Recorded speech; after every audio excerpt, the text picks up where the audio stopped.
Jusqu'à 9h, Good Morning Business. Il est 7h44, on en parle peu, mais il y a une autre victime collatérale de la pénurie de semi-conducteurs, de la pénurie de véhicules neufs, ce sont les concessions automobiles et leurs salariés, notamment les commerciaux. Nous sommes avec le président du Conseil national des professions automobiles, Francis Bartholomé, bonjour. Bonjour. Donc on a découvert ce matin dans nos journaux, effectivement, que pour les vendeurs, qui en général ont un fixe de 1 000 € net mensuel, en tout cas en moyenne, s'il n'y a pas de véhicule, il n'y a pas de prime. S'il n'y a pas de prime, il n'y a pas de bonus. Exact. Peut-être que je voulais, avant de rentrer dans ce sujet très important, dire que dans la filière globale, l'industrie, vous avez dû recevoir ici mon ami Michel, pose de problèmes au niveau du gouvernement. J'aurais tendance à dire que les filières aval, les services ne soient pas oubliés. Une nouvelle fois, je leur demande. La crise, elle est endémique, elle est pour tout le monde, elle est systémique.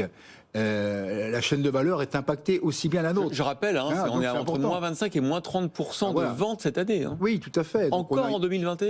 Tout à fait. On va faire moins bien en 2021 qu'on a fait en 2020.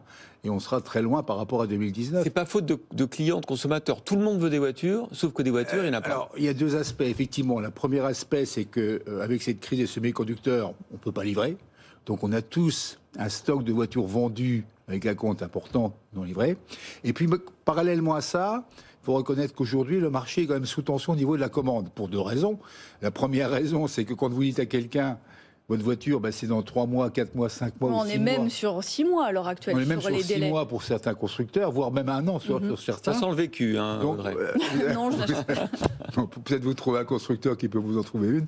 Mais je veux dire ça. Et puis la deuxième chose, toute la partie de qu'est-ce que j'achète.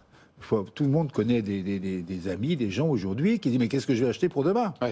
La ZFE, les problèmes permanents de est-ce que j'achète encore de l'hybride, de l'électrique. Qu'est-ce que j'achète? Donc tout ça, ça se confine, ce qui fait que la tendance pour nous dans les quelques mois qui viennent est très problématique.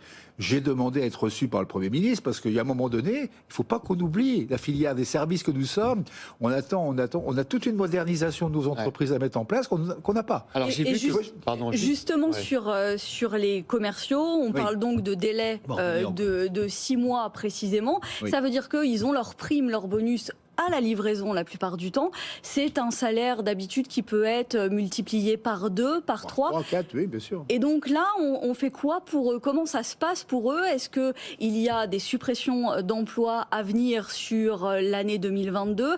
Est-ce qu'il y a aussi ce phénomène de grande démission? Est-ce que certains ont carrément quitté le secteur? Oui. Alors...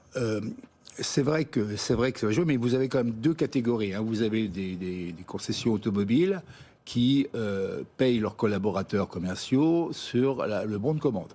Pour cela, pas trop de problème.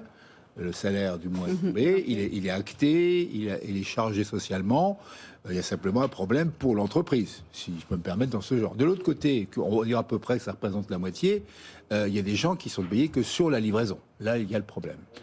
Donc, inévitablement, il faut compenser. On ne peut pas laisser des gens aujourd'hui sans salaire. On approche de Noël, donc on voit bien que dans beaucoup d'endroits, beaucoup de concessionnaires, beaucoup de groupes ont fait ce qu'il fallait pour que les collaborateurs ne soient pas trop pénalisés. Mais ça ne répond pas au problème. Maintenant, il va être conjoncturel si ça continue pendant plusieurs mois. Ce qui risque de se passer, on a 60% des tests qu'on vient de faire auprès de nos entreprises qui envisagent éventuellement des réductions d'emplois à partir du premier trimestre.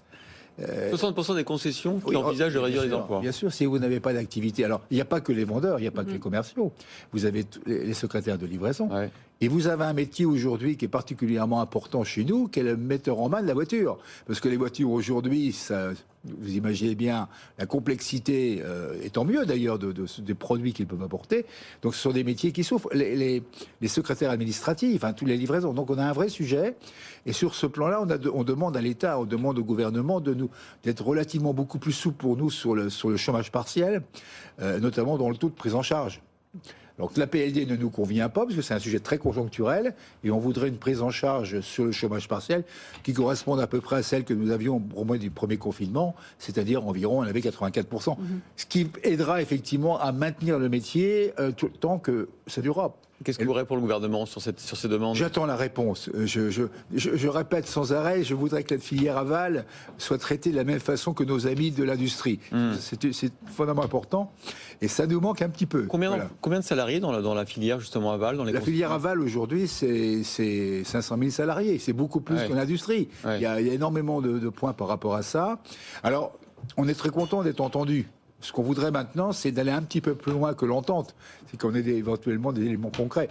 Je suis très content d'entendre que les équipementiers ont 300 millions. Nous, voilà ce que j'attends. Qu'est-ce qu'on vous dit sur les délais de livraison? Selon vous, on va revenir à une situation normale dans combien de temps? C'est très, très, très difficile en fonction des constructeurs. Vous avez des constructeurs qui ont peu de problèmes. Les constructeurs coréens, par exemple. Les Sud-Coréens ont quasiment pas de problème parce qu'ils fabriquent eux-mêmes leurs puces. Hein. Voilà. Vous avez tout ce qui vient du côté asiatique. Les Chinois ont moins de problèmes. Les Japonais aussi un peu moins que nous. Donc on voit bien que le sujet est beaucoup plus européen et américain. En fonction des marques, on parle d'un retour au mieux en 2023. Maintenant. On parle pas avant.